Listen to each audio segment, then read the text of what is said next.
should know better. I've got fucking children! Well, behave like a mother then! The police and crew encounter a vicious young lad who won't give up. All I know so I'm far. the one who's been banned. Shut up and listen. No, Stop speaking. Just You're stop the speaking. police, you may help me. I've been assaulted by about Go anywhere. Exmouth police come across a true gent. I'm not going to shake your hands because I've just seen what you've done. And it's all over for this woman.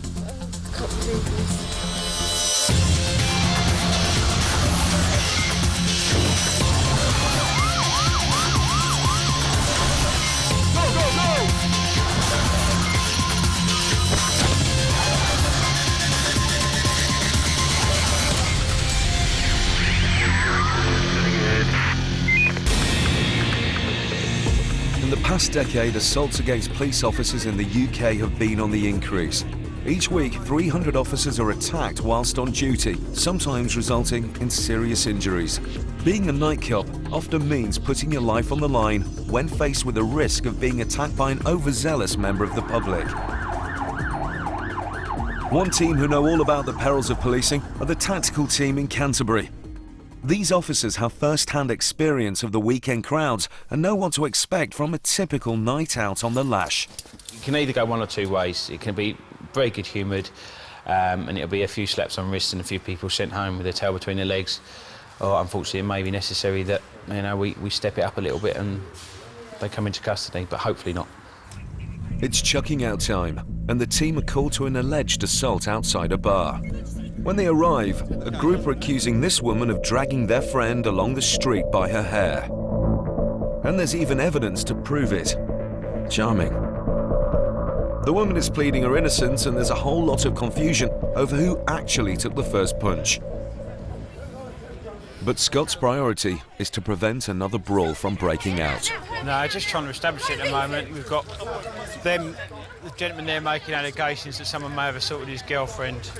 Her friends are becoming involved, and there's a couple of lads over there. I'm really just trying to stand in between them at the moment, trying to work out exactly what's gone on. And this man really isn't helping much. Oh, I'm not asking for heaven and earth. I'm asking for your name, your date of birth, and where you live, mate. Yeah. Listen to this a minute, yeah? Yeah. There's enough photographic evidence in that fucking place that, sorry for my language. So you don't need to swear. I just got smacked in the mouth, Which is mate. why I'm asking you what your name is. Listen to what they Don't grab hold of her like that, mate. In the middle of all the confusion, the accused woman has seen red and lunged at an officer. A stupid move, which could have serious consequences. Scott acts quickly and goes in for a swift arrest.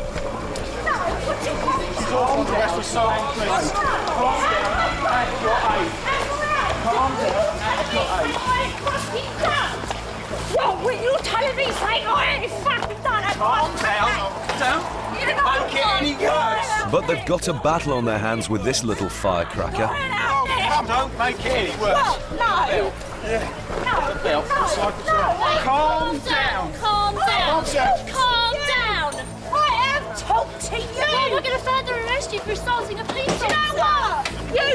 You lot. You're wrong. You're fucking wrong. Calm down. We've got a step coming up, yeah? Step up the step. You're going to get into it or not? Calm her down, let me calm her down. I'm a brother. I can calm her down. Brother, I can calm her down. No. You don't get in the van, you're going to hell. I've got fucking children. Well, behave like a mother then. You fucking... I can calm her down. Very You nice. think you're clever? With the overactive woman safely inside the cage, her partner comes along and attempts a rescue. Can I just speak frankly before she goes? Sorry? You can't, mate. She had the opportunity. Well, I mean, She no. ain't done nothing wrong. Well, she's in custody for assault and police. Assault and police and assault. Can you blame her? Well, no, I'm not here to report No, and you blame, can't blame her. Thank you very much. Did all the fucking mouth she's done. Public order warning, mate, you can join her. Swear once more, you're going to join. You've just sworn in a public place. I talk to you like a human being. How can I deal with them if she behaves like that? I had 2 men assault my wife and punched her, If and you're not doing nothing about If she it, slapped mate. one of my colleagues, I can only deal with But what I what see. about the 2 blokes who assaulted her and punched her in the mouth? We can only deal with what... If she's going to kick up, where do you arrest expect them? us to Can you focus? arrest- I can point them out now. I can Right, point okay. 3 people Some out officers who are assaulted my wife. stay here. But they're not doing anything, mate. All we done was we left that car, right? We was getting in a taxi. Bear me a second, so I need to sort this out. You can't blame me for being angry, mate, can you? No, You I can't do understand. blame me for being I understand what you're saying, but I can only deal with what I see. And if she's going to behave like that... Can I speak to you, one of my colleagues? He's going to speak to you. So whilst the remaining officers are left to get to the bottom of the night's events, it's back to custody for one unhappy punter. We turned up and it normally is quite confused, and we say, you know, they did this, they did that, but there was obviously an assault that's been done, as one girl came screaming to me saying she'd been punched in the face and her hair was all over the road. The girl that we've arrested is actually in the back and kicked off and then punched a police officer, so that's where we are now. We're taking her to custody to try and find out why she's so angry at you know, members of the public, really. She's really not happy about it, so I'm hoping she calms down before we get to the station. On arrival at the station, the woman still has a few things to get off her chest, and Special Constable Piddock is on hand to hear her out. Yeah, but listen, look at me. You were talking to me, and then you hit I one was of my talking to you, colleagues. calm, yeah, because I was talking to you, calm about what happened. And the reason is, I have got children to go I home understand to. that, I No, you don't. understand Have you got any that. children? Have you got I children? haven't, No, no. exactly, so you don't understand where I'm coming from, yeah? I don't, but if you calm Where's the girl? down, What it listen mean? to me. Where is the girl? What it mean? Where is Listen she? to me. I I was don't know, because I'm talking here to with you. you now. There are police officers, I was assure you, up there talking to with her you. anyway. Listen to me. Yeah, but I didn't listen to you.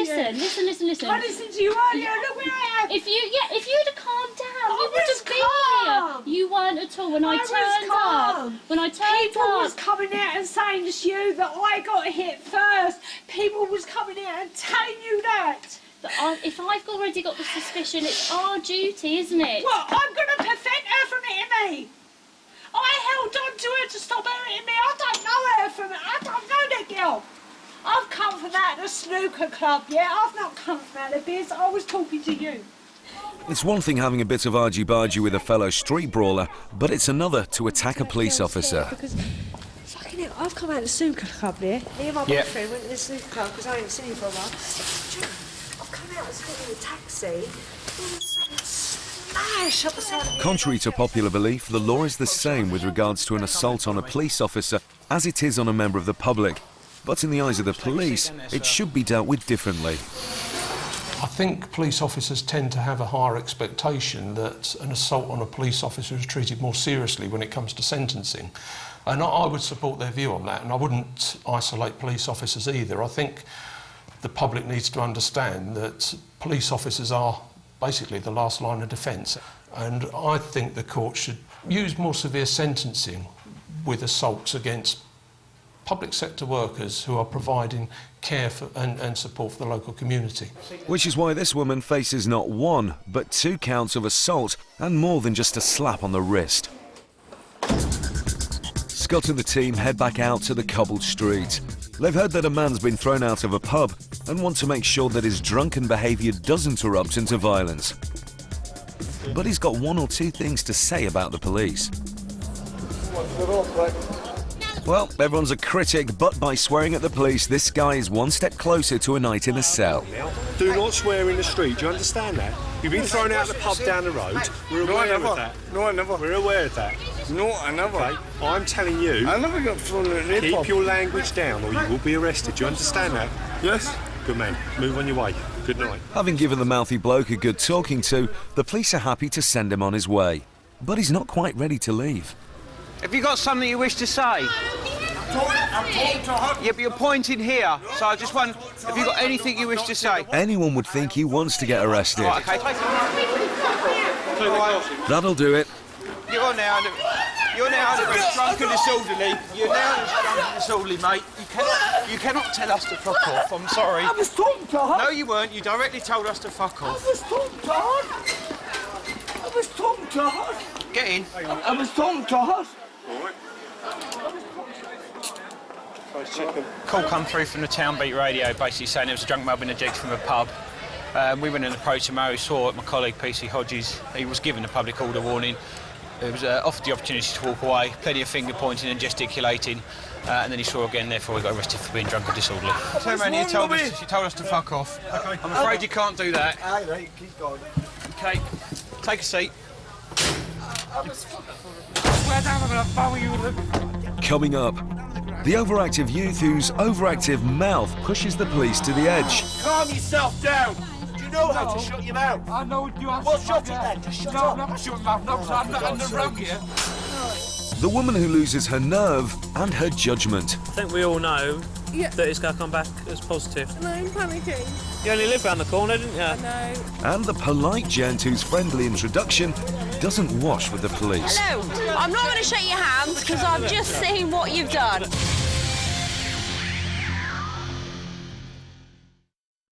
Dreams, Britain's favourite. This is Crewe, population 110,000. Now, here's a bit of history for you. Crewe used to be the country's engineering capital, home to Rolls-Royce, and the centre of global locomotive production. But the fine people of Crewe have to deal with more than just cars and trains now, as the town has particularly high levels of violent crime. In the past decade, violent crime has risen by a whopping 170%. Every year, over 12,000 crimes are committed here, one for every 10 people. Stand up. Clearly, there is a very high degree of antisocial behaviour which is directly related to excess alcohol.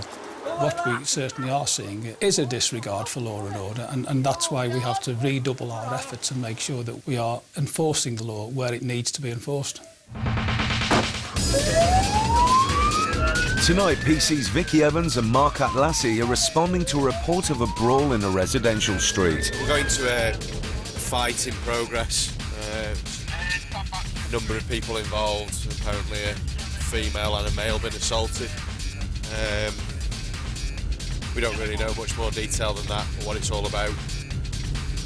We're just about to arrive. As they turn the corner, they see a young man throw something across the street.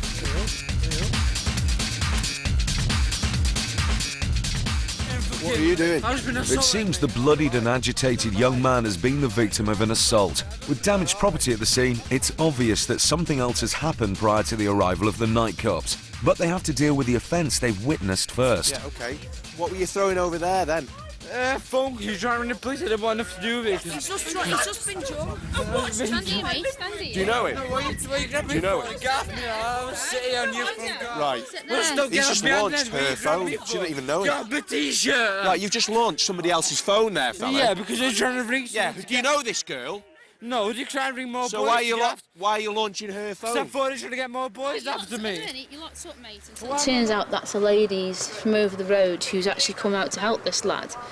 While she's on the phone calling the police, he's grabbed the phone off him. She's got all his blood all over her face and everything, and started just going off on one and then throwing the phone onto the floor, which is what we've seen him do.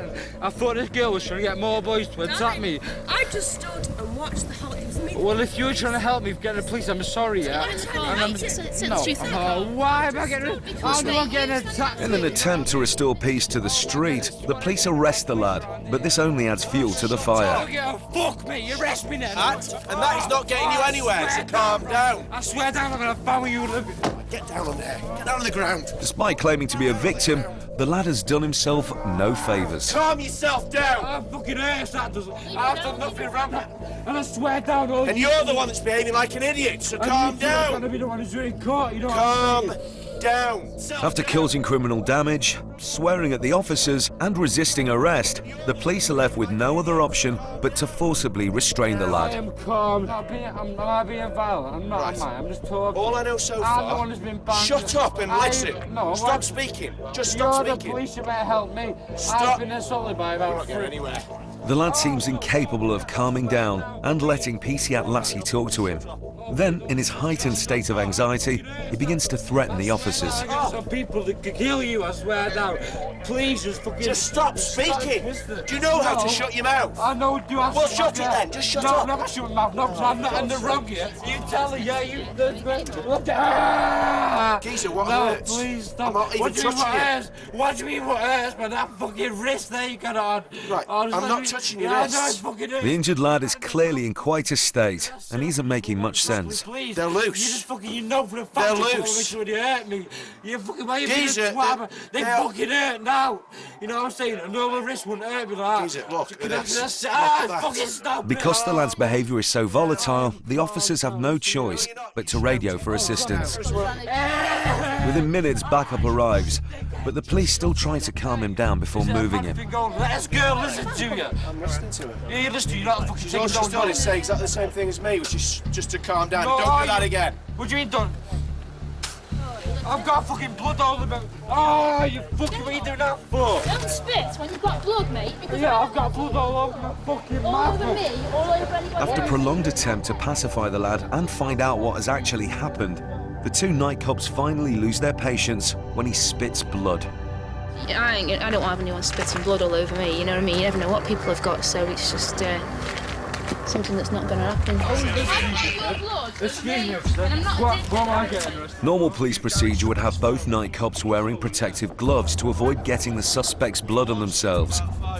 But things have moved too quickly, and PC's Evan and Aunt Lassie are left unprotected. To say you've smashed somebody's phone. Oh, please. Pre-warned, the officers arriving on the scene come prepared and are wearing their protective gloves. And it's just as well. Whatever injuries this lad has sustained are forcing him to spit up blood regularly. What's the right about it? You better stop it now. If I... Stop struggling. Stop struggling. Away from me. Struggling. Look away from me. Bare shit, Look man. away from me. For what, man? For what? I swear down, ambulance bear, give me some help now, because I'm hurting myself. Oh, thank you. Having started the evening off as a victim of crime, this lad's subsequent behaviour has pushed him to the other side of the law. What we've got there is probably something very confusing. He's clearly a victim of some kind of assault, but his behaviour doesn't allow us to deal with that. We've got to deal with what he's done wrong instead first off. When confronted with aggressive behaviour, the only options left to the night cops is to deal with what is in front of them. The lad will have the opportunity to explain himself after he spent a night in the cells. You know, right, you know what I mean? I'm the one who's the fucking victim tonight. You're still terrorising me. 20 miles down the road in Macclesfield, the police are on their way to a fight outside a Chinese takeaway. When they arrive, it's about to turn nasty. Out of the way. They separate the warring factions, Out of the way. Go home. but whilst one side is being calmed down, Come on, out the the other way. gets wound up. And even after several warnings from the police, Calm down. Why are you touching he's still spoiling for a fight. Being stupid. Just calm down. Holding me back. Just relax. Just relax. The lad's clearly drunk and could easily kick off again. Down there you want to be fucking relaxed from. Right, keep it. What's your language? Stop being so stupid. 48 Mill Street. Just if you got CCTV on Treasure. Get much. But before the lad causes any more aggro, PC Dale Horton takes action. Arrest. You're locked up drunk and disorderly. You do not have to say anything about me harming your defence. You do not mention when questioned something which relates to line in court. Anything you do say may be given evidence. You understand? Understand? Yeah. Good lad. In the car. Yeah, just had a young lad who's obviously had too much to drink. He's been kicking off a bit. He's been arrested for being drunk and disorderly. He's pushing everyone, trying to shove everyone, and he's now got himself locked up for just being silly and not listening. Instead of going straight to custody, he'll now be taken to Cheshire Police's mobile security unit. We tend not to transport our own prisoners. We now utilise a company that does that for us to maintain the presence on the street. Once you're lodged in the van, we'll take your stuff off. Okay. Yeah, to the right. On arrival to the unit, the police find out that not only is this lad feisty, he's also carrying a little surprise. One of the detainees has been found in possession of quantity of drugs. And with the drugs handed over, the lad's changed his tune. Funny that. I mean, right, fair enough, I've done wrong. Down there. you want me to jump off for me? Belt and shoes, and what do you want? I've got another t-shirt underneath this. I'm with that, Chubbs. We'll get no food. Seemed quite talkative about the whole thing, so he could probably tell us if he has got anything more on him, whether it's concealed or not. So the lad's behaving himself, making it an easy arrest for the police.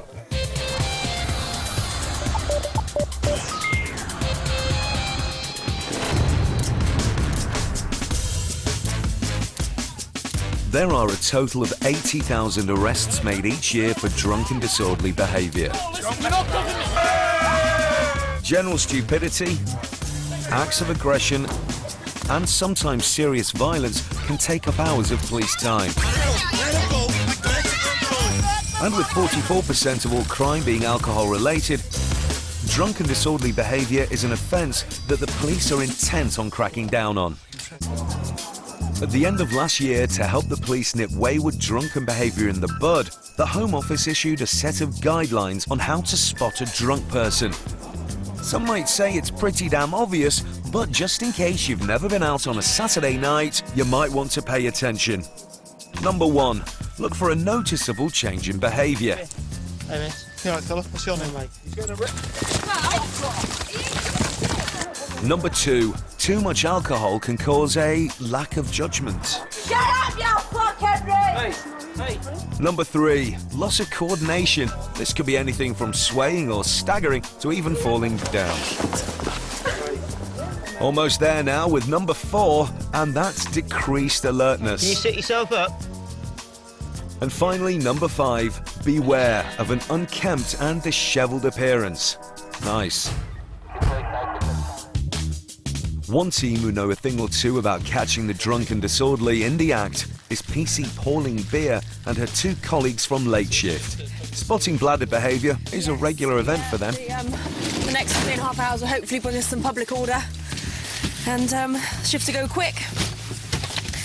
Dare say there'll be a few drink and drugs involved. So it's off to the town centre, and it doesn't take long for Pauline and PC Matt Clark to spot their first culprit with his pants down. We've seen there's a male appearing to be urinating in the shop doorway, so we're going to have words. Having left his mark on the pavement, the man goes on his way. But the jolly duo are quick to stop him in his tracks. Excuse me, sir. Can you wait there for a minute? And give him a warm welcome. Hello. I'm not going to shake your hands because I've just seen what you've done. Away from the club. Come away from the club a minute. Sir, that belongs to you. Because I can't get home. Can't get what? Can't get home. This chap's had a few to drink, and by the looks of it, he ticks all 5 of the how to spot a drunk checklist. All I'm getting off you, sir, is taxi. Not getting very far, Pauline tries a different approach. I got money on me. So who are you? Say that again.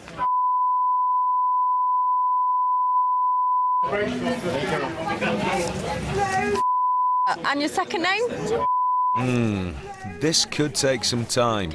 Whilst Pauline perseveres with this drunk,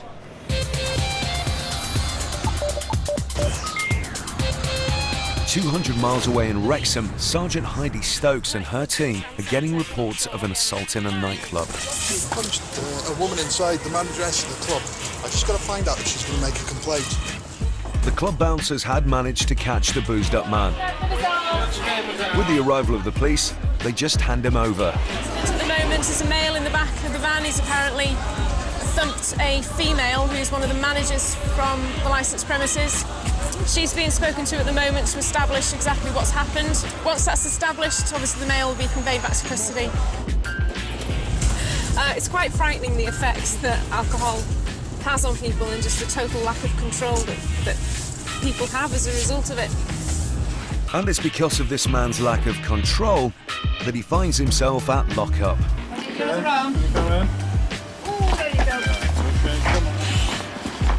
Before he gets cleaned up, they need to find out who he is. You all right? But because he's inebriated and has a cut nose, he's becoming increasingly upset. We need your name. Got any ID on you? Yeah, we're just going to check, all right? And when he does decide to talk, it's not much help. That's it. That's it, what have we got, man? What does it? Cuffs, is it, yeah? Cuffs? That's it, buddy, everybody go. That's it, buddy, everybody go. We're going to get one for you now, That's it, all right? buddy. Just lean forward and... Aye. Yeah, just a little bit. So with a drunk, teary suspect on their hands, the police could be in for a long night. No need to call for a translator just yet, as in his back pocket is a saving grace from the DVLA. Now that he's been identified, it's time for him to sober up in a cell, and it's lucky the police are on hand to escort him, albeit in a rather undignified manner.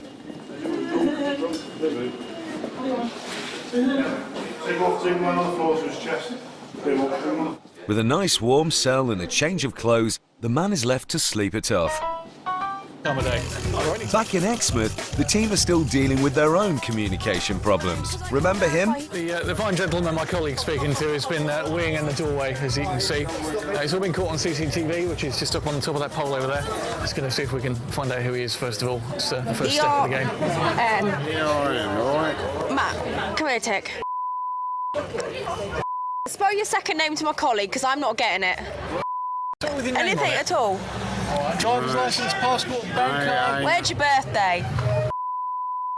They're getting nowhere, so there's only one thing for Pauline and Matt to do. We're going to have to offer you a bed for the night. Hey. Because we need to deal with what we've seen, don't we?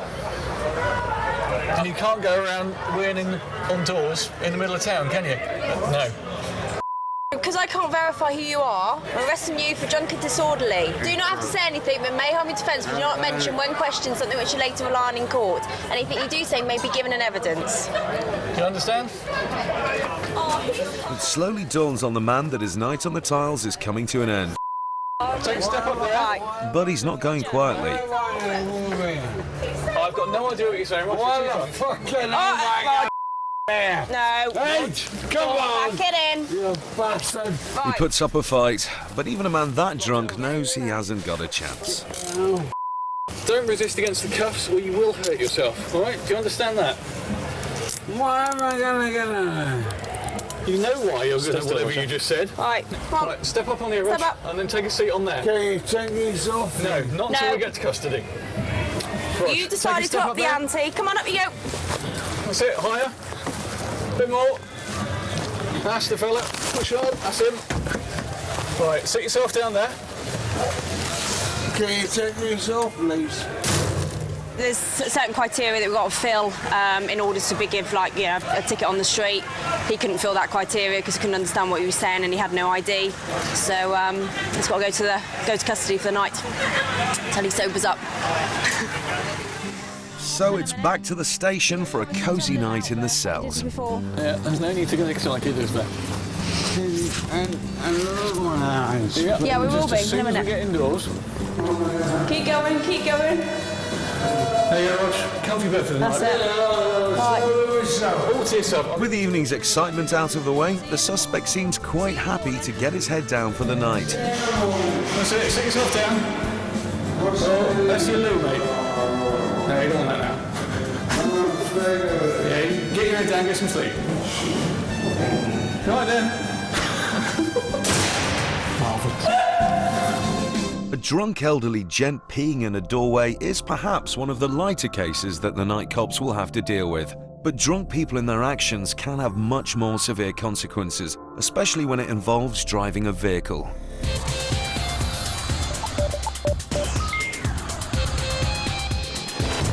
In Kent, PC Dan Bowley and PC Carl Rimmer have just stopped a woman for pulling out in front of them. Hiya. Can I just get you to come and stand on the sidewalk with me so I don't get my bum hit by a car coming past? How much have you had to drink exactly? I'll take her away from the middle of the car. A little bit too much. Can you come and stand? What's your name? With 11 killed by drink drivers every week, it's a crime the police take very seriously. They're playing a game of Russian roulette with other people's lives than their own, because we can't pretend to stop and arrest every drink driver. And people will take a chance. The plenty of TV adverts showing that little group in the pub who's just had the extra pint, oh, I'll be all right, I'll drive you home. And it could be just that occasion where things go horribly wrong. I can smell alcohol on your breath, and you've told me you've been drinking a little too much, and I can see that you're unsteady on your feet and your eyes are glazed. OK? It's not just necessarily the person who's drinking. Invariably, it's somebody else's life that's messed up, and that person's got to live with the consequences through the rest of their life. So I think the message has got to be, don't drink and drive. In suspected drink-driving cases, there's a strict procedure the police must follow. I must warn you that failure or refusal to provide this specimen of breath here and now at the roadside will lie you irrevocable to arrest and/or prosecution. Do you understand that? Oh, I can't believe this. Have you had an alcoholic drink in the last 20 minutes? Yes. OK. How long ago? It's now midnight, about 10 minutes ago. Okay. The police normally wait 20 minutes since the suspect's last drink before carrying out a breath test. But in this case, the suspicions are so strong that there's only one course of action to take. Rather than waiting 10 minutes, I'm going to arrest you under Section 4. And what that means is that you're unfit through drink or drugs, or both, to drive a motor vehicle on a road. OK? The stark reality of the situation starts to dawn on the suspect. I think we all know that it's going to come back as positive. However, we don't know that for sure, do we? And I'm panicking. You live closer and quicker to walk than it is for you to drive all the way around, isn't it? And I've got a work placement. You step this way for me, in the back of the car, please. Where are the keys to the car? In the ignition? Are they still in there? Oh, we'll get them. We'll get them. You're probably not the best person right now. Yeah, we'll get it. Yeah, we'll get it. The suspect is clearly distressed at the evening's events. But with approximately 14,000 drink-driving casualties a year, PC Bowley has very little sympathy. As soon as she got out of the car, she stumbled all over the place. So safe to say that she's a little bit worse for wear. A little bit upset, but she only lives 2 minutes away from where we've stopped her, so she's got no one to blame except herself. So we'll get her back to custody now. Can I go home tonight? I'm afraid not. No, I don't. Where's my mobile phone? Just take a seat in there for me, please. In this one here. What's happened is, obviously, we brought her back here for the purpose of doing a breath test on the evidential machine to see exactly how much alcohol's in her system. It's come up as 129, 122, which is near enough 4 times the limit. The limit's 35.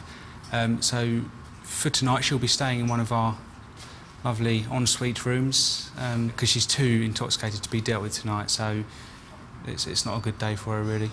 Driving whilst almost 4 times over the limit means that the suspect could now face a hefty fine, a driving ban, or even 6 months in prison. Coming up, in Kent, police tackle a man with an air rifle. Why have you got this? I can't see anything wrong with it. Carrying an air gun? I've also carried a load of fishing tackle. Whilst the real guns are out for the tactical response team in Edinburgh.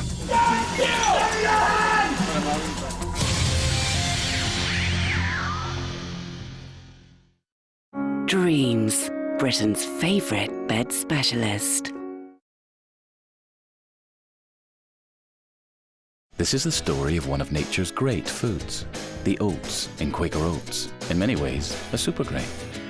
Super for being high in fibre. Super for the energy it gives to keep us going. Super for the way it helps lower cholesterol.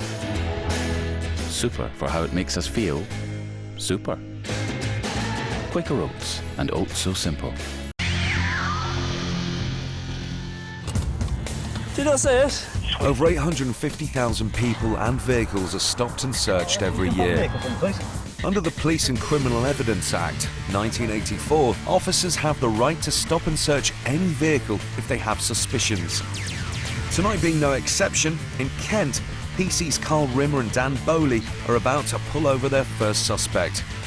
Yeah, I've just seen a red 4x4. It's just up here. He looked familiar to me. Just want to make sure that he's got documents on him. The driver stops almost straight away. Carl begins the procedure with a nice bit of small talk. Hello, sir. What's up? Oh, how you doing? What's up? Everything all right? Are you on your way to anywhere special? Fishing? Just come Oh, you've just come back from fishing, have you? Catch anything? Yeah. Did you? It all seems pretty routine until Carl spots something behind the passenger seat. I can see a... That's a spare rifle. Is it? Yeah, it's an air rifle. Okay. Just going to get it out and have a look at it, okay? It's not a very good one either. Is it not? If you don't touch it for me, I'll grab it, thank you. Why have you got this? Because I'm a forestry contractor. Sorry? I'm a forestry contractor, that's my job. Right. Hence all the mud over the thing. Okay. Part of my job is controlling squirrels. When did you last use it? Yesterday. Why is it still in the car? I've got to take it out. Okay. Then you're not going to use it now? Have you got a case for it? I'm going home. No, I haven't got a case for it. I'll put it down here, in here. The man's reason for having an air rifle in his van may seem legitimate, but not according to the police. It is an offence to carry this around with you, especially if it's not in a case and you're not going somewhere to use it. You're not going... It's in my work vehicle, isn't it? Isn't your best... Can you put the handbrake on? Yeah, but you can see our problem with it, can't you? Yeah. No, I've not. If you step on the pavement, what you don't think driving around with an air rifle on your passenger seat? It's like if you stick there. Still not quite understanding what the fuss is about, the man pleads his case. I can't see anything wrong with it. Carrying an air gun. I'm also carrying a load of fishing tackle. Yeah. Right. I think we'll go around I think you will go around in circles. You don't need a certificate for an air rifle. I know that. Right? I'm not carrying it in a public place. What's the problem? Well, we're in a public place at the moment, aren't we? From fishing, look. It's not like I'm going to go and shoot someone with it, is it? But we don't know that, do we? Well, it's an offence if you want to use it as an offensive weapon. I don't want to use it. I want to shoot squirrels. But we don't know that until we speak to you, do we? We don't have this amazing crystal ball that tells us that you're an A1 bloke. We don't have this amazing crystal ball. The sort of bloke that goes around shooting people with an air rifle, seriously. We don't know, do we? Until we speak to you. I'm telling you, I'm not. Can you see our point? Yeah. We'll just grab your details. After convincing the man to come round to their way of thinking, they need to search him, just in case he's got anything else up his sleeve or trouser leg.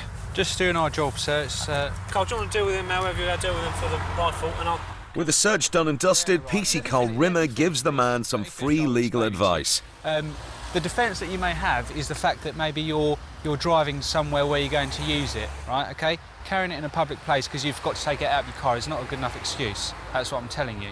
It doesn't really look like one... It must be a bit worrying looking in the car and seeing a gun. Exactly. Yeah, I see that. It's not something I really want to see. At least you can accept where we're coming from. Just to make the message clear, PC Bowley paints a grim picture of the consequences of leaving his air rifle exposed. What if someone were to see that in your vehicle, called the old Bill, and then all of a sudden, old Bill all over you? You're going to have firearms. You're going to have firearms officers training their guns on you, all because your laziness of not putting your gun into a case. Yeah? I appreciate it's an air weapon, but it's very heavy, and initially I didn't think it was. That was 3 weeks So, ago. with the man now armed with new knowledge in the carrying of air rifles, he's sent on his way. In this instance, the man was simply stopped, searched and warned by the police. But it's a whole different story 500 miles north in Edinburgh. At the moment we've got armed response vehicles who are going to what's called red status, which means they're arming in order to stop this person and just give them a search to see whether they do have a firearm. So we've got 2 Alpha Victor units, 2 armed response units out and about, both going red at the moment. The man thereafter has been spotted leaving a nightclub with a handgun. With no idea whether the gun is loaded and what the suspect intends to do with it, the police on the ground need to hang back until the firearms unit arrive. It's a difficult one because we've got officers who aren't armed, who are sort of doing the observations. They can't get too close because if this guy does have a firearm and knows he's being followed, he could pull it out. Before Sergeant Jason Gilkison arrives, he hears that the armed response unit has intercepted 2 suspects. One of them is thought to have the gun on him. So he's down on the ground now.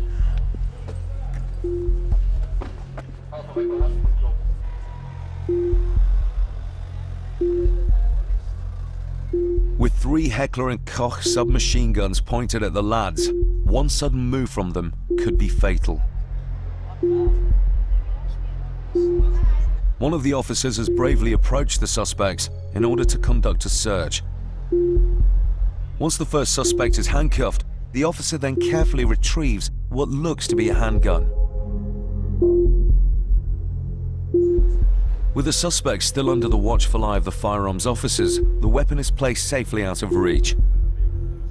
With the area contained and the suspects under arrest, it's a successful operation for the night cops. On closer inspection, the weapon was in fact a pellet gun, but it's a close call for everyone involved as it looks dangerously real. Obviously, if he'd been aggressive and pointed it at one of the armed officers, then that would have been a different outcome. There's a good chance that, you know, he may have been seriously injured or killed. The sentence for brandishing a firearm in public, be it a replica or real, holds a minimum of 2 and a maximum of 10 years in prison. It was a foolish act, and one that the police are all too familiar with. When we say we have problems with imitation firearms, they're readily available. People can buy them in toy stores, but a lot of the time they don't think about how serious the consequences are of taking them out on a Friday or Saturday night, you know. So it's a job well done for the Armed Response Unit. And as for these young lads, well, they're lucky to be in custody instead of 6 feet under.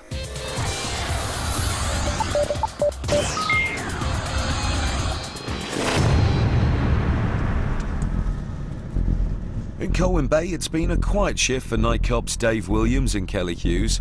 But just as they think they're done for the evening, they get stopped by a local taxi driver who spotted a potentially lethal situation. But they had toy tractors. Now, I've just phoned the bloke in the farm and he says that they're obviously from his place.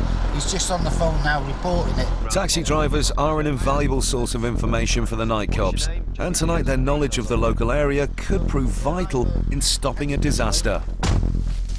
Just got flagged down there by a local taxi driver. He's reported that about 5-10 minutes ago he saw a couple of lads coming over the fence with 2 small tractors that he believes were from the local farm. So what we're going to do now is we're going to go onto the promenade of the beach, have a quick look round to see if there's anything that's been abandoned there. With the tractors potentially causing chaos, the officers waste no time in pursuit. And with time running out, they once again turn to the local to help them find their quarry.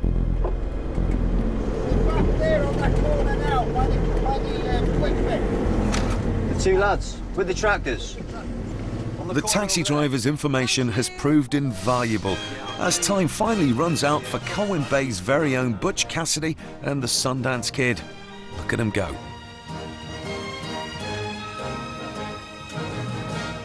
Hey guys, stay there. What are you up to? Are they your tractors? No. No, where have you got them from? Badavon Farm. Have you got permission to take them? No. No? You've only taken them without consent then? Now, then? Where were you both going? I'm going home. Where's home? You had a drink tonight? Theft of any property, big or small, is taken seriously by the police, and so there's only one course of action for them to take. So, at this time, you're both under arrest, suspicion of theft of the tractors, okay? Okay, do you want to get off the tractor for me, sorry, yeah? They may have only been toys, but God knows what damage they could have caused. With the prospect of getting a criminal record, the bewildered lads are put into the back of the van. But fortunately for them, their luck's about to change. How you doing, my friend? Who are you? Do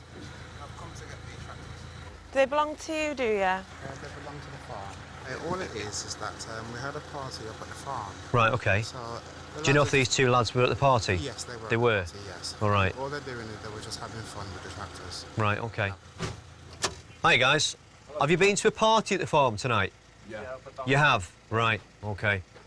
We're going to speak to the farmer to see if there's any complaint about the tractors, but because you'd probably be at a party, he might not make any complaint, you know. And if he doesn't, then you'd be de-arrested and you'd be free to go. Okay, but obviously you shouldn't have took the tractors, really, should you? All right. As soon as we sort it out, we'll let you know either way, okay? So they sit here for a bit. OK, guys. With freedom in sight, it's a nervous wait for our tractor rustlers as PC Dave Williams talks to the owner of the tractors. Hello, it's the police speaking. Hiya, who's this? Hi. Yes, we have. There's a green one and a red one. Apparently, the 2 young lads have been to a party at the farm, so you've probably seen them about. And they're quite compliant, you know, they're apologetic, etc. You don't want to make a complaint, no? Do you want to just check the tractors and make sure that you're happy there's nothing damage to them? No worries, mate. Having been told the tractors are safe and in a good condition, the farmer decides not to press charges. the boys are sent on their way, but not without one final request from PC Kelly Hughes. If you can use your legs, that would be much preferred this time. Sorry, Mum. Thank you. So the lads are free to roam the streets once more. And the tractors' riding days aren't yet over. Even the police can see the funny side.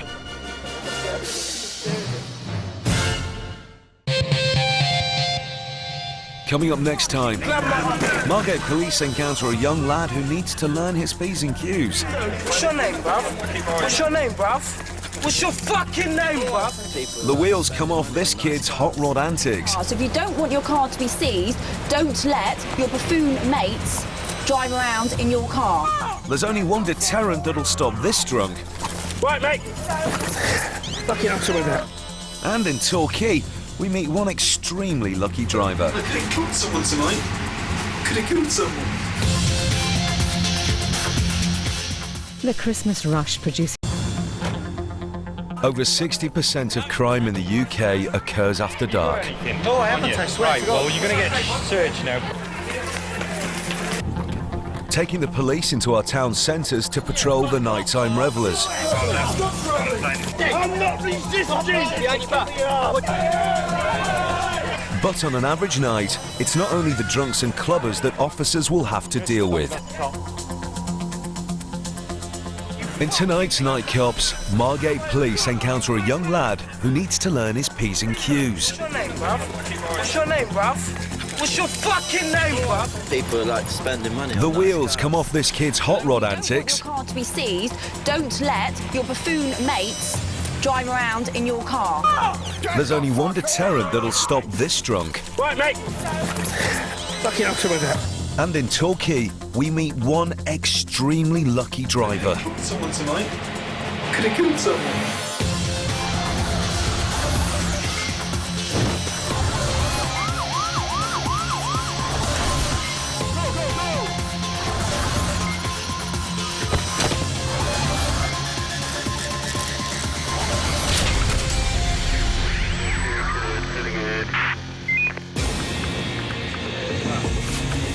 Policing has changed beyond recognition in the past 30 years. State-of-the-art communication and surveillance systems. The introduction of armed response units. And controversial methods of incapacitation are now all standard tools of the trade. Nowadays, it's less Dixon of Dock Green and more RoboCop.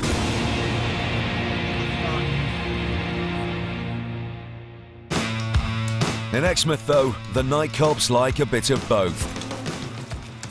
PC's Andy Boundy and Matt Dudman get ready to pound the beat like traditional coppers, but they're fully equipped with stab vests, extendable batons, and pepper spray. It's the weekend before Christmas, and the hard-working people of Exmouth have been out drinking since lunchtime. The Night Cops need to be ready for anything. It's going to be hard to hold that to the next pub, isn't it? Even public urination. You've probably just left a pub as well, haven't you? Exmouth's favourite exploit. I'm going to follow you to make sure you don't do it. Is it dribbling down your leg? Down my leg. I'm going to stand here and watch him because he's blatantly going to go to another alleyway. Oh, yeah. Thank you, mate. With the amount of people that were out earlier on today, most of them sort of started at lunchtime, and I think by now most of them have probably headed home, having had a skinful. So hopefully there's not actually too many people left in town. But it only takes one idiot to start a fight.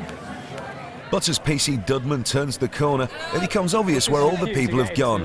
Local hotspot, the Q Club. There might be more people in town than we thought. And where there are drunken crowds, there's often trouble. Calm down. Stop him, Calm down. please. What's been going on? Stop him. Why? What's he done? Come here, mate. The Night Cops come across a drunken couple arguing in the street. It's unclear what crime, if any, has been committed, but the man runs, so the Night Cops chase after him. Like a lunatic, isn't you? What's going on? Calm yourself down. Calm down. Mate, let me go. Calm down. Come around the corner. This guy's been fighting with, or grappling with his partner. Brockford, he ran off down the street. in the direction of the club. We've grabbed hold of him, aggressive towards us, shouting and swearing. Let's calm down.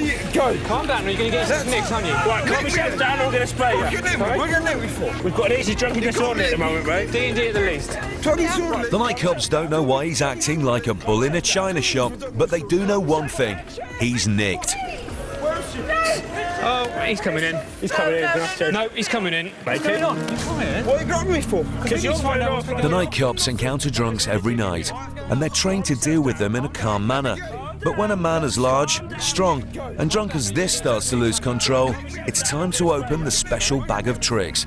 Nothing. Stop! No, he's definitely coming. Richard, fuck up! Get the fuck away! Right, mate. Fucking up some of that. PC Boundy has sprayed this violently drunk man with pepper spray, also known as CS gas. Right, mate. Fucking up some of that. This blinds the man and causes irritation to his skin and eyes. This temporary impact means the last thing on his mind is fighting the police. We've tried to get to the bottom of it, got aggressive, so he was sprayed, taken to ground. Right, mate. Fucking up some of that. Right, get on the floor, mate. Get on the floor. Once this man has been incapacitated with the spray, the police are able to take him to the ground and immobilise him. Despite the pepper spray, this man is still strong enough to resist two night cops. Like most men, he isn't listening to his girlfriend's advice and continues to resist. Then a member of the public steps in to help the beleaguered night cops. Put your arm out! All right, get the fuck off! No, get that off! Do it! That's your time! Do it! I'll pick you up. Come away. Come away. I'll fucking burn it. What the fuck was that for? He's been sprayed. What the fuck was that for? With the situation finally under control, the night cops thank their civilian helper, Thank you for that, buddy. That's right, he just smashed me window. who turns out to have a complaint against this raging bull. We can initially arrest him drunk and disorderly. However, while we've been struggling with him, we've been sprayed with cactus spray. At which point, a member of the public's come along, grabbed his legs and kindly assisted us, informing us that he's just smashed his window. So he'll be arrested for such criminal damage at the moment. Right, mate. Okay, we're going to run you on your side. Bring your knees up. Okay, you've been sprayed with... You've been sprayed with pepper spray, mate, all right? In 5 minutes... Take me out of cuffs. In 5 minutes, put your legs up, put your legs up. Knees up, knees up. No. Can you let me wipe my eyes first? 1, 2... Incapacitated and handcuffed, the night cops start to lead this argumentative drunk off to the van. But he's got other ideas. Stop! Things worse. Stop! Let me go, and I will walk quietly. Right, ideal, thank you. Right, just fuck it. No. I mean, let me go. Let's go. The guy then decides that despite smashing someone's window, drunkenly arguing in the street and resisting arrest, the night cops should just let him go. At the moment, mate. No, we're not going to let go of you, mate. Why do people not believe me? When I say, if you let me go... Leg strap him, right, leg strap him on it. Somebody got some leg straps. Somebody got some leg straps. And collapsing to the floor hasn't improved his chances. He's been arrested, he's not been let go. Somebody will speak you in a sec, mate, all right? Let go. He would have walked, OK? He refused to walk, he sat down. Now he's getting leg strapped and he's getting carried. Cuffed and leg strapped, this is one antisocial drinker who will be off the streets for the rest of the night. They've got another one in down here. We can slide you in now. But it's never that simple. Another boozed-up brawler has come to the night cop's attention and has received the same courtesies as his predecessor. Take the feet things off him and he'll walk to you. He's had his chance. Sometimes you'll find that because officers have come antagonised others, which may well be the reason why this other guy's finished up getting himself nicked. With the second arrest, the night cop's van is full to bursting. Only officers that have actually made an arrest are needed back at the station to do the paperwork. So PC Dudman is ordered back on the streets. Do you want me to stay out? Yeah, if you haven't nicked anyone, yeah. No, that's fine. Jace? PC Boundy, meanwhile, stays in the van with Exmouth's raging bull. You rub your eyes, mate, it'll make it worse. We'll bit custody in 2 minutes. Now we're going to Exmouth, mate. When we get to custody, mate, those cuts can come off and sort your eyes out. End of the day, mate, if you're going to swing arms at me, you're going to get that, aren't you? As the crowded police van makes its way back to lockup, Sergeant Alex Howden commends his men. People are human at the end of the day. If you've got some great big person swinging at you or making life difficult, it's amazing how much restraint people have sometimes. I don't want to roll you on your side. All right, Back at the lockup, as drunken lout number 2 is led off for processing, the now subdued drunken lout number 1 is still feeling the effects of the pepper spray. My face is burning. What's your surname, chap? Can I please not get some cold water, sir? Cold water will make it 3 times as bad, mate, yes. It Just really will. dilute it and spread it everywhere else, mate. Yeah. Just give it time, all right? I don't even know what the fuck it was for. Cuz, mate, you're swinging fists at me and my partner, weren't you? I didn't swing no fist. OK, well, I'm not going to argue that now. It's not very nice, as you can see. It's going to take another 10, 15 minutes for that to wear off. Shooting from the nose, shooting from the eyes. At the end of the day, if we hadn't have done that, we'd have probably finished up with 2 injured officers as well. Let's have a look at him. With at least 15 minutes of burning irritation left for him, this guy's not having a lot of fun. Thankfully, the wait outside is just what the doctor ordered, as the fresh air helps to disperse what's left of the spray from his face. We'll move you over here, mate, and we'll sit you on the wall near the front door, all right? Smoking is bad for you at the best of times, but when you've been pepper sprayed, your face will settle like. All right. I've seen it happen before, chap. Right, despite the discomfort he's in because of the pepper spray, he seems well enough to carry on arguing with PC Boundy. Why the fuck? You sprayed me before anyway. Because you were going to punch me, mate. You tried I wasn't going to punch you. I'm not arguing about it. I dropped to the floor. I said, if you let me walk on my own, I will walk on my own. You were sprayed a long time before that. No, was I ill? Yes, you were, chap. No, unfortunately. No, you were sprayed when you were no, sitting in the car park. He's lost his vision, and now it seems that he's lost his memory. This is not a known side effect of pepper spray. We were going to nick him D&D, however, as we were restraining him, a guy's come out and said he's just smashed the window to the Viper pub. You what? Captain Pepper has managed to rack up an impressive array of criminal charges, all because he'd had a bit too much to drink. As a result of his behaviour, he was pepper sprayed, a decision taken by PC Boundy as an absolute last resort. First time I've ever used a spray, yeah. The only reason I did, I suppose, was the male was obviously quite aggressive towards us. Let's calm down! Go! Calm down! You can tell by the build of him that he's not going to be the easiest one to handle. If he wanted to have either took a swing at myself or Matt, he was well capable of doing that. Back away. Right, mate. Fucking hell, something like that. Once he'd been sprayed slightly different, he turned away, hands to his face, instantly sort of disabled, which allows us to subdue him, take him to ground. This is one late night drunk who is now subdued, taken to ground, processed and locked up for the night by the night cops. Coming up, the lad who takes the rap with a rap. On that kitchen wall. Guys, not my fault your mum's a fool. What? I'll fuck you up. We meet Torquay's luckiest lad. Well, he's hit the curb, there's a mark on the curb and a chunk missing out the curb. Hit the wall, spun round, that's where he's end up. He's very, very lucky. And this Exmouth nightclub is feeling the love. And the member of the public that actually reported the incident came down and saw that we'd actually acted on what he said. You know, it makes you feel good to know that you actually are, helping people.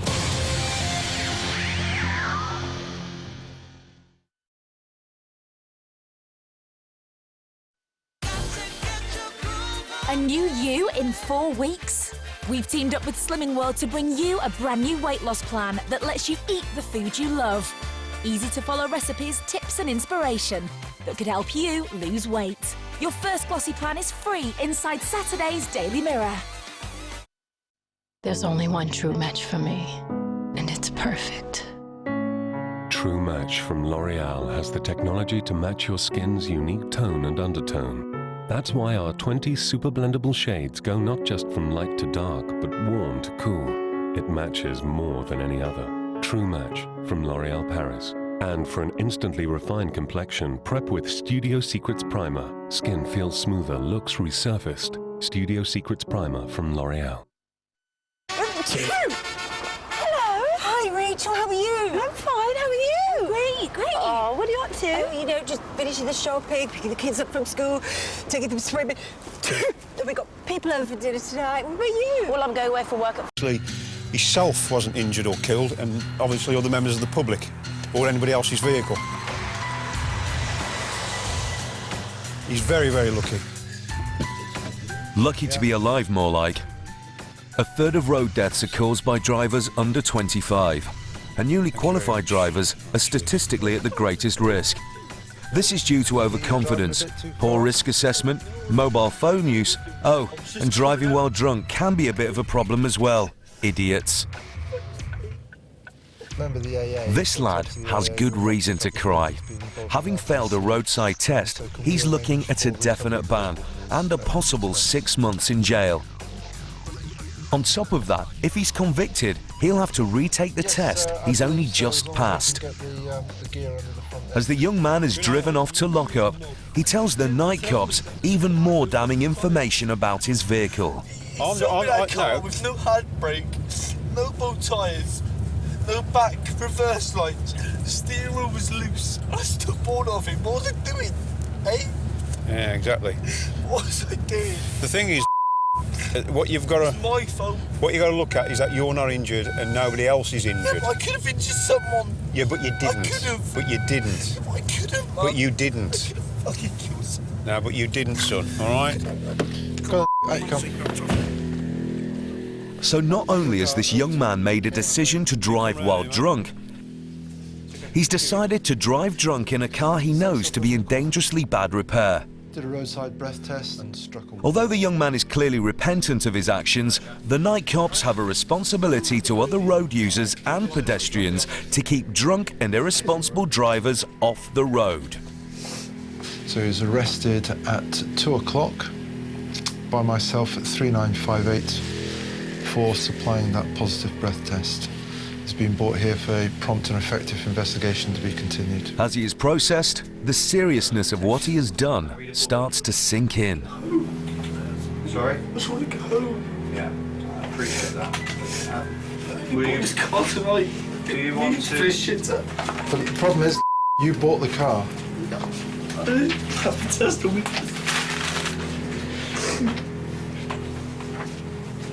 If the car was defective and you bought it, that's your responsibility. I don't know anything about cars.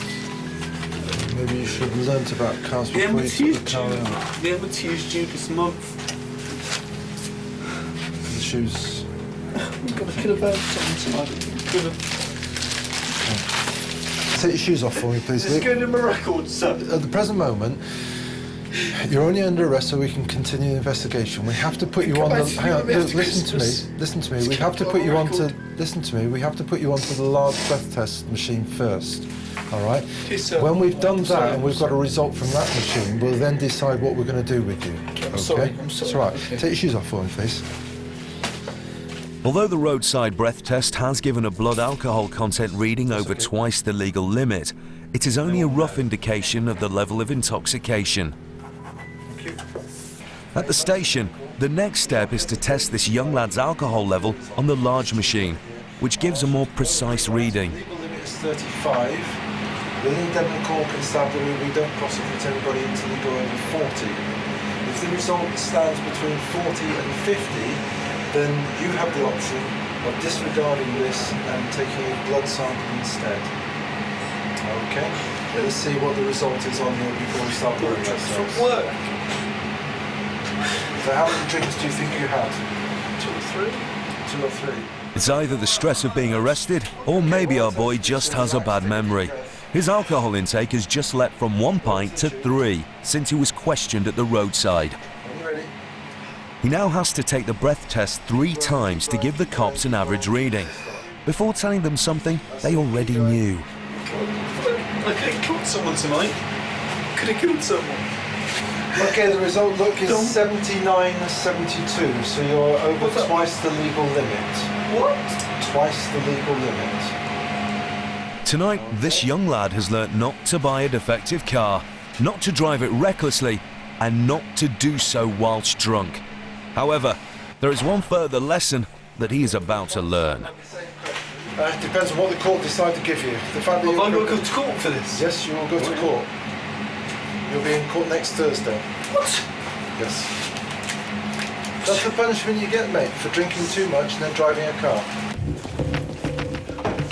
With a clear indication that he is well over the legal limit, this lad is going to be spending a night in the cells.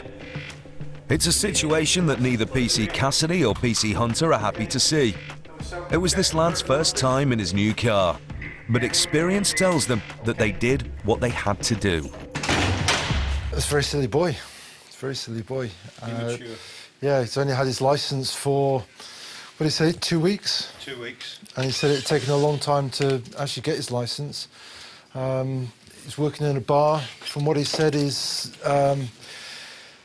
been bought a couple of drinks after hours by other clients, and then he's tried to drive home. A classic example of an inexperienced driver not knowing the rules properly, and you've seen the state of the front of his car. He's lucky he didn't kill somebody, really is. Yeah. Unfortunately, he deserves what he gets. Coming up, this hot rod enthusiast has taken down a customised fender or two. If you don't want your car to be seized, don't let your buffoon mates drive around in your car.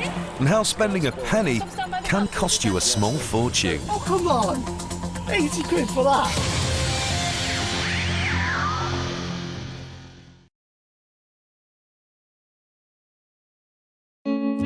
To make a healthy new start to the new year, try... Over 60% of crime in the UK occurs after dark. Have you got anything? No, I haven't. I swear. Right, well, you're going to get searched now. Taking the police into our town centres to patrol the nighttime revellers. Yeah, back off, Mark. Stop struggling. I'm not resisting. But on an average night, it's not only the drunks and clubbers that officers will have to deal with. In this week's Night Cubs, you bastard! This Devon Joker's night ends in tears. He has been handcuffed. The streets of North Wales are full of Christmas cheer. Right. An office party ends in an arrest. A suspected drug dealer won't come quietly. And this beautiful young lady gets picked up by the Night Cubs.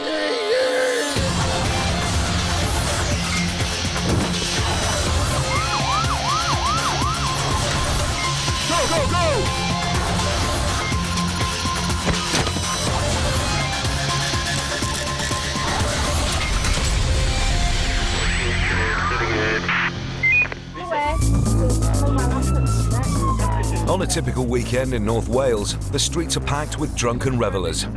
In Wrexham, the police have brought out their big guns tonight.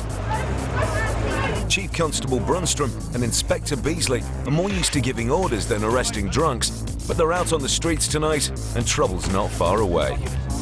There's a guy just about to kick off on the corner there. Wait! Listen to me. You have been warned. You just punched him in the head. You've got the option of going away and walking away from this. It's 1:30 in the morning, chucking out time, and this boozed up reveller's accusing a club bouncer of assaulting his wife and won't calm down. I think if you look at any town centre and count the number of times police officers have said to somebody, go home, and they haven't, they've got themselves arrested. We will. Yeah, he's not even. Go on, get him home, yeah? Move away now.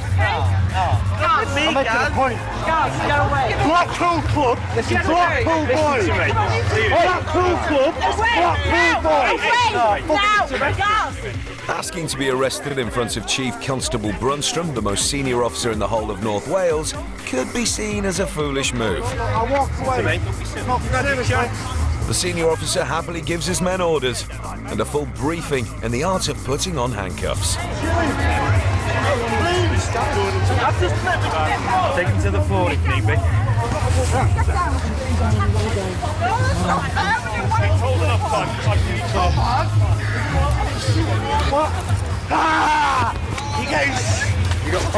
As they lead him off, he lunges at the bouncer.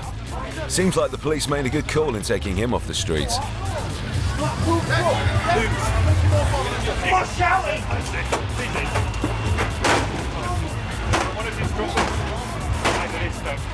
In there with him,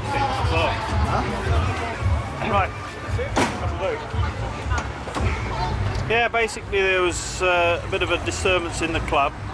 Someone was asked to leave, and once they were put outside, failed to take the advice to go home when they were asked, and as often happens, people are arrested for not going home when they're told.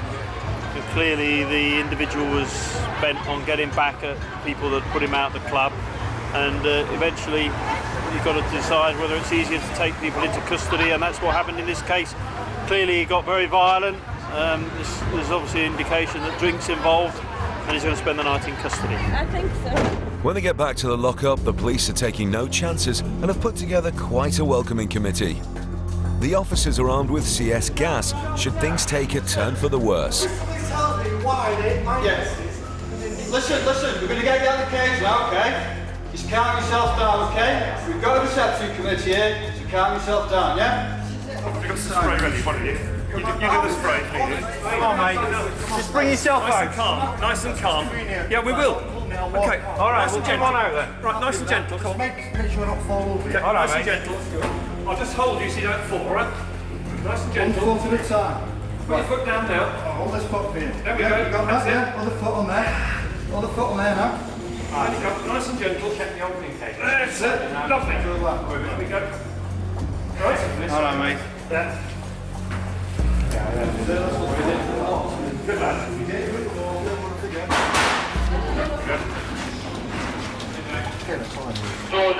Arrested, stick on for the missus. Just tell me your name. What down the stairs? Just tell me. I don't know. What's your name? What's your name? I've got a violent marker, arm marker, a fucking lot. Alright, mate. Got to keep hold of these cuffs for now, okay? First name. Okay? First name. 31st the 8th. As they sign the guy in, he's spoiling for a fight and seems worryingly out of control. Talk to me. You take jewellery off whilst you're here, okay? Okay. Do you have any illness or injuries at the moment? Yeah. Well, I've got schizophrenia, this top. Okay. Alright, just going to take that. My engagement ring! You're not touching my engagement ring! Oh, wait a minute. We've got to take your jewellery off. My engagement ring off, and if they break a bone, that is classed as common assault, because I am not authorising them. Break it, go on. Stop touching me! Stop touching me! Stop touching my arm! Stop touching me! You're going around the foot! What are you doing? Taking your belt off, mate. What are you doing? Taking your belt off. I'm trying to be nice, but you're bending over to your more. And I stood up for a woman, Gavin, because the was doing in the face. And that's why I'm doing it. I don't give a fuck. Somebody fucking punched my missus in the face and you're arresting me. How's it feel, eh? And you'll sit there and you'll get punched in the fucking head and you'll cry and it'll be alright. Okay, 1, 2, 3. As it turns out, he's not a schizophrenic, just drunk. But the night cops are taking no chances. They restrain him with leg cuffs and carry him off for a night in the cells. Where are we going? Let's go. You know, I feel good if I've arrested somebody that needs to be in a cell because they've done something they shouldn't. You know, I think any police officer will.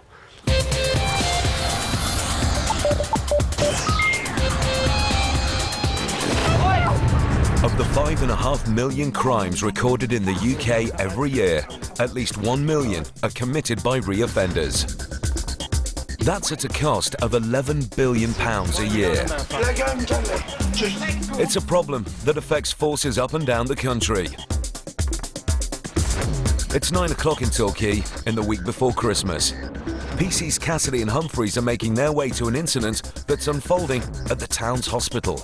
We've had another call. It's an immediate shout, which means there's potential for something to go wrong at this time. We've got a very drunk male who's at Torbay Hospital. Staff have called us. They describe the male as extremely drunk, possibly violent, and kicking off is their words. So at this time we've got potential for a drunken, disorderly person and to find out what's happening. Obviously, they're emergency service personnel as well, and they shouldn't have to put up with the behaviour of drunken people. So we'll see what we've got when we get there. Just coming up to the hospital now.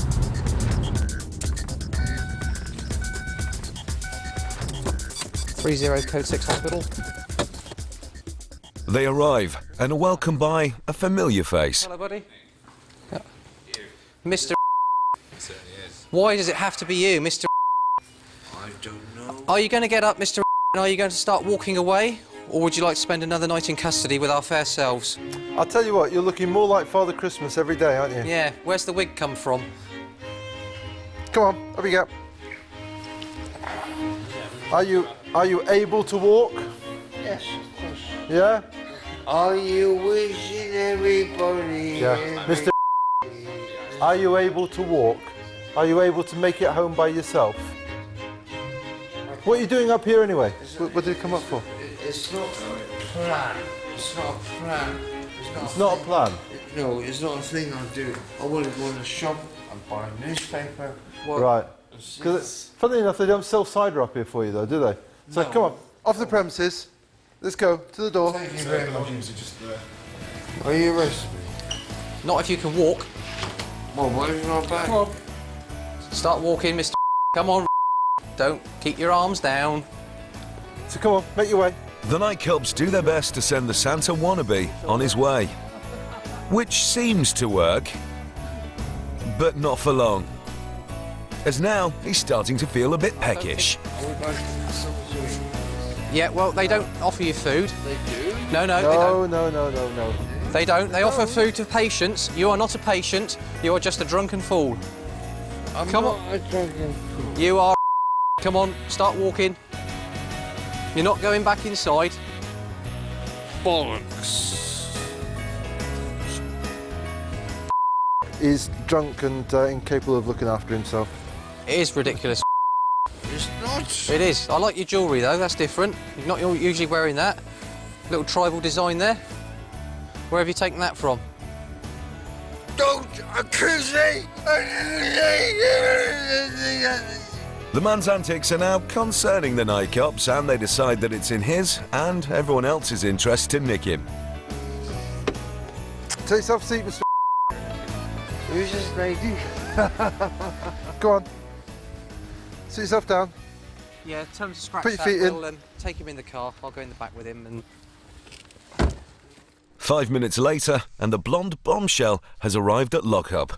Merry Christmas. Your Merry Christmas, not Santa Claus.